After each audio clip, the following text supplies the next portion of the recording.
Ada beberapa hal yang menginspirasi saya untuk mengikuti program menghafal Al-Quran semudah tersenyum ini.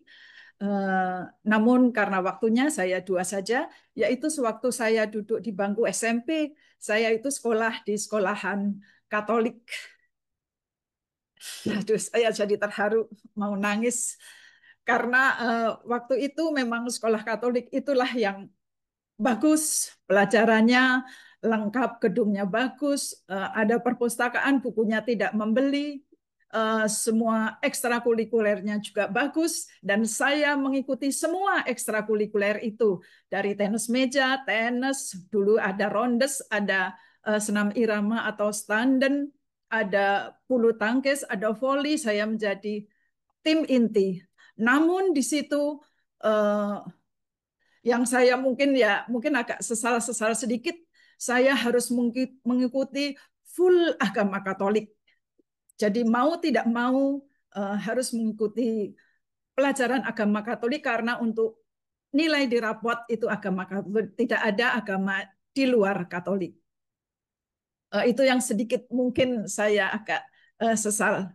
Dan eh, pada waktu itu karena mungkin saya pelajaran agamanya Katolik itu bagus serta ekstrakurikulernya juga bagus menjadi andalan waktu SMP itu, saya dibujuk, dirayu, diiming-imingi untuk masuk agama Katolik dan akan dibaptis dengan saya boleh memilih nama-nama yang cantik. Namun alhamdulillah karena memang saya di rumah, orang tua saya yang seorang militer itu mengajarkan, ada anak buahnya yang pintar sekali agama, saya mengaji bersama kakak dan adik, juga bersama teman-teman di masjid, sehingga mungkin iman saya tidak tergoyah. Itu Umi yang saya rasakan pada waktu itu. Dan yang saya juga mungkin selalu ingin meneteskan air mata, teman-teman saya, teman-teman akrab saya itu hampir semuanya terbujuk rayu masuk agama Katolik. Dan alhamdulillah sampai sekarang saya terhindar, itu sudah suatu alhamdulillah. Namun ada satu doa sampai sekarang ini yang sangat saya hafal sekali, saya ingin menghilangkan, tapi tetap ada terpatri di otak saya. Saya ingin menghilangkan, tapi malah semakin merasuk.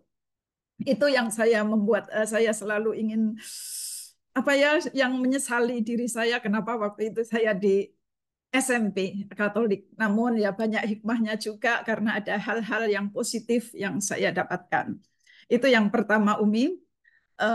Yang kedua, sewaktu tahun sekitar 90-an pertama kali eh, datang ke Tanah Suci, pada waktu itu sholat subuh hari Jumat di Masjid Nabawi, saya dibuat terbengong-bengong dengan rakaat pertama kok langsung sujud.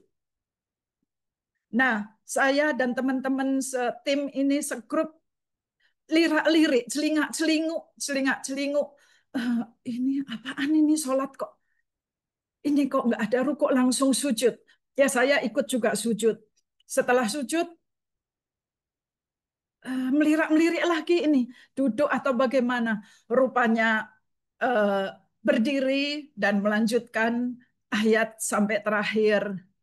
Saya pun dibuat terbengong-bengong.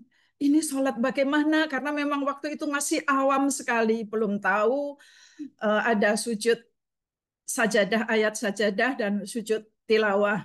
Setelah selesai, kami menanyakan kepada Ustadz pembimbing dan dijelaskan bahwa memang kita itu ada sujud sajadah dan ayat-ayat di Al-Quran itu ada 15. Dan mulai saat itu saya baru belajar eh, belajar Al-Quran dengan membaca artinya. dan hanya membaca artinya karena tidak ada guru yang menjelaskannya. Itu Umi latar belakang saya, dua dua latar belakang saja yang membuat saya semangat ini di Al-Kauni, karena dengan di Al-Kauni diberikan penjelasan-penjelasan oleh Usbob dan Umi Deti, itu jadi tahu yang dulunya saya awam, asing sekali. Akhirnya Alhamdulillah, walaupun dengan tertatih-tatih, namun tetap semangat. Sampai kapanpun ini, sampai saya masih kuat, saya akan selalu ikut di Kauni. Dan Masya yang dan Allah, yang luar saya biasa. rasakan Umi Deti, dalam menghafal ayat-ayat Allah ini adalah untuk penyemangat diri saya, terutama kita bisa karena biasa, kita tidak bisa karena tidak biasa. Jadi tidak biasa menghafal Al-Quran. Bila kita rajin bermurojaah, Allah akan memudahkan. Namun bila kita malas bermurojaah, jangan berharap kita bisa menghafal. Itu hanya mimpi atau angan-angan atau keinginan atau harapan yang sia-sia, yang semu belaka. Itu Umi yang menyemangati diri saya sendiri. Masya Terima Allah. kasih Usbob, Umi, Deti, ayah-ayah Sama. bunda sekalian yang insya Allah dirahmati Allah Subhanahu wa Ta'ala. Mohon maaf bila ada kata-kata saya yang kurang berkenan. Wabillahi taufik wal hidayah. Wassalamualaikum warahmatullahi wabarakatuh. Waalaikumsalam.